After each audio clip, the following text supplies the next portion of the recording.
ഇന്നൊരു outdoor session workout ആകാമെന്ന് വിചാരിച്ചു. എത്ര കിലോ കുറയുമെന്ന് അറിയാൻ വേണ്ടിയിട്ട് ആദ്യമേ വെയിറ്റ് ഒന്ന് ചെക്ക് ചെയ്തു. 75.1 ഗ്രാം ആയിരുന്നു വെയിറ്റ്. വർക്കൗട്ട് സ്റ്റാർട്ട് ചെയ്യുന്നതിന് മുമ്പുള്ള എൻ്റെ ബോഡി കണ്ടീഷൻ ഇതായിരുന്നു. ഞാൻ ആദ്യമേ തീരുമാനിച്ചത് വിറക് കയറാനാണ്. കാരണം അത് വീട്ടുകാർക്കൊരു സഹായമാവും, എനിക്ക് നല്ലൊരു വർക്കൗട്ടും ആവും. നമ്മുടെ ടെസ്റ്റോസ്റ്ററോണിൻ്റെ അളവ് ഇമ്പ്രൂവ് ആവാൻ ഈ വിറക് കയറുന്ന ഒരുപാട് നമ്മൾ സഹായിക്കുകയും ചെയ്യും. ആദ്യത്തെ അരമണിക്കൂർ വിറക് കയറാമെന്ന് വെച്ചു. എന്നിട്ട് നേരെ പോയത് അക്കാഡമിക്കകത്തേക്കാണ്.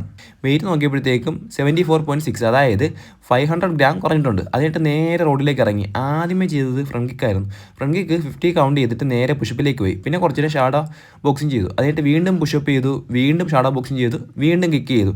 അത് കഴിഞ്ഞൊന്ന് വീണ്ടും വെയിറ്റ് നോക്കിയപ്പോഴത്തേക്ക് 74.4, അതായത് 200 ഗ്രാം കുറഞ്ഞു. അത് കഴിഞ്ഞൊന്ന് ജോഗിങ്ങിന് ഇറങ്ങിയിട്ട് നേരെ സ്പ്രിൻറ്റിലേക്ക് പോകാമെന്ന് വിചാരിച്ചു. അങ്ങനെ 10 റൗണ്ടാണ് സ്പ്രിൻറ്റ് ചെയ്യാൻ തീരുമാനിച്ചത്. 10 റൗണ്ട് സ്പ്രിൻറ്റിങ് കഴിഞ്ഞ് വീടിൻ്റെ സൈഡിലൊരു മതിലുണ്ടായിരുന്നു, മതിൽ നേരെ ചാടിക്കയറി. അത് കഴിഞ്ഞൊന്ന് വെയിറ്റ് നോക്കിയപ്പോഴത്തേക്ക് 74 kg ആയി, അതായത് 1 kg 100 ഗ്രാമും കുറഞ്ഞിട്ടുണ്ട്. അത് കഴിഞ്ഞിട്ട് നേരെ തടി പൊക്കിയെടുത്ത് കുറച്ച് നേരം സ്ക്വാട്ട് ചെയ്തു. അതിനുശേഷം തറയിലിട്ടിട്ട് വീണ്ടും കീറാൻ ആരംഭിച്ചു. കാതിലുള്ള തടിയായതുകൊണ്ട് തന്നെ അത്യാവശ്യം നല്ല പാടായിരുന്നു കീറാൻ. എന്നാലും ഇന്ന് കീറി തീർക്കാൻ തന്നെ തീരുമാനിച്ചു. അങ്ങനെ കുറച്ച് നേരം കീറിയിട്ട് നേരെ പോയി വെയിറ്റ് നോക്കാമെന്ന് വിചാരിച്ചു. അങ്ങനെ വീണ്ടും വെയിറ്റ് നോക്കിയപ്പോഴത്തേക്ക് 73.7, അതായത് 1 kg 400 ഗ്രാം കുറഞ്ഞിട്ടുണ്ട്. അതായിട്ട് നേരെ പോയത് ലാസ്റ്റ് സെക്ഷൻ വർക്കൗട്ടിലേക്കായിരുന്നു. തടിയുടെ വളരെ കുറച്ച് ഭാഗം മാത്രമേ ബാക്കി ഉണ്ടായിരുന്നുള്ളൂ. അതുകൂടി കീറി തീർത്തിട്ട് വെയിറ്റ് നോക്കാമെന്ന് വിചാരിച്ചു.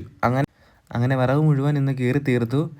അത് കഴിഞ്ഞിട്ട് നേരെ എൻ്റെ ബോഡി കണ്ടീഷൻ ഒന്ന് ചെക്ക് ചെയ്യാമെന്ന് വിചാരിച്ചു. അങ്ങനെ വർക്കൗട്ട് കഴിഞ്ഞപ്പോൾ എൻ്റെ ബോഡി കണ്ടീഷനായിരുന്നു ഇത്. നല്ല രീതിയിൽ വീർത്തിട്ടുണ്ടായിരുന്നു. അത് കഴിഞ്ഞിട്ട് നേരെ പോയി വെയിറ്റ് നോക്കാമെന്ന് വിചാരിച്ചു. അങ്ങനെ 73.4 ഗ്രാം ആയി, അതായത് 1 kg 700 ഗ്രാമും കുറഞ്ഞിട്ടുണ്ട്. എന്തായാലും അടുത്ത വീഡിയോയിൽ കാണാം. ബൈ.